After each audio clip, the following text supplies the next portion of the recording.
नमस्कार, राधे राधे।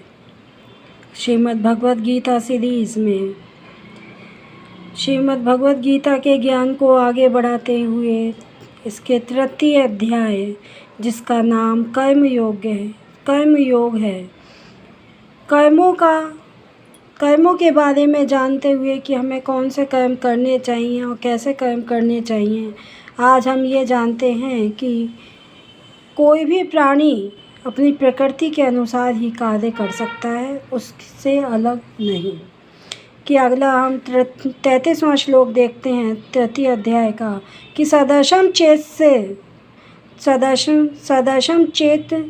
चेष्टते स्वस्य प्रकृति ज्ञानवान अपि प्रकृतिम यान्ति भूतानि निग्रह किम करिष्यति। कि ज्ञानवान अपि भगवान श्री कृष्ण कह रहे हैं कि ज्ञानवान पुरुष भी अपनी प्रकृति के अनुसार ही कार्य करता है। और प्रकृति यान्ति भूतानि निग्रह किम करिष्यति। और जो प्रकृति है वह सभी प्राणियों को तीनों गुणों से प्राप्त होती है। प्रकृति में यान्ति भूतानि कि भूतानि सभी प्राणियों को जो प्रकृति है, स्वभाव जो है वो तीनों गुणों से ही प्राप्त होता है। तीनों गुण कौन से हैं? सत्व, रज और तम।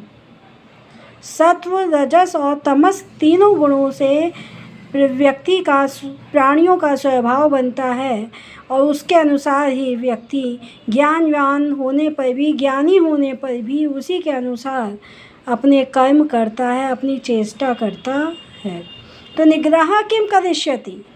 तो इस पर भगवान श्री कृष्ण कह रहे हैं इसको निग्रह करने से, इसको बांधने से, इस प्रकृति के गुणों को, प्राकृतिक गुणों को, अपनी स्वभाव के प्राकृतिक गुणों को बांधने से क्या भला हो जाएगा। अर्थात इनको दमन करने से कुछ भी अच्छा नहीं होगा, क्योंकि व्यक्ति अपने प्राकृतिक गुणों को नहीं छोड़ सकता। आशा है समझ में आया होगा। अब अगला श्लोक देखते हैं। 34वां श्लोक है कि अब मनुष्य को क्या करना चाहिए। इसलिए इंद्रियस्य अर्थे राग द्वेषो व्यवस्थितो तयोर्न वशमार्गच्छेतो हस्य परिपन्थिनो। इसलिए हम भगवान समझा रहे हैं तो फिर हमें क्या करना चाहिए। प्राकृतिक गुणों को तो हम अलग नहीं कर सकते अपने शरीर से। तो इसलिए इंद्रियस्य अर्थे राग द्वेषो व्यवस्थितो।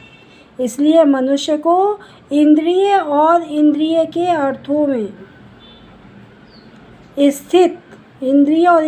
अर्थों में रहने वाले राग और द्वेष को वश में करना चाहिए।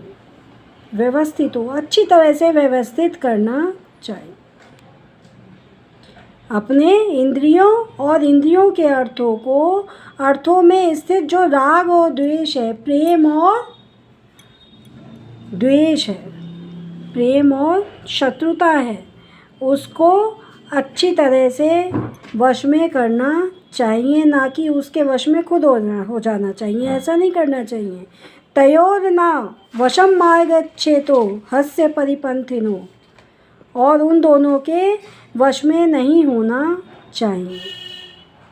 कभी भी राग और द्वेष के, प्रेम और शत्रुता के वश में नहीं होना चाहिए, क्योंकि यही परिपन्थिनो मार्गच्छेतो, क्योंकि यही हमारे कल्याण मार्ग में आने वाली महान शत्रु है।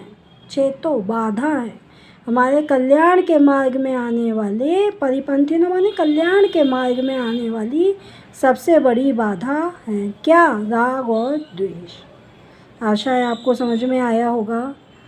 राधे राधे।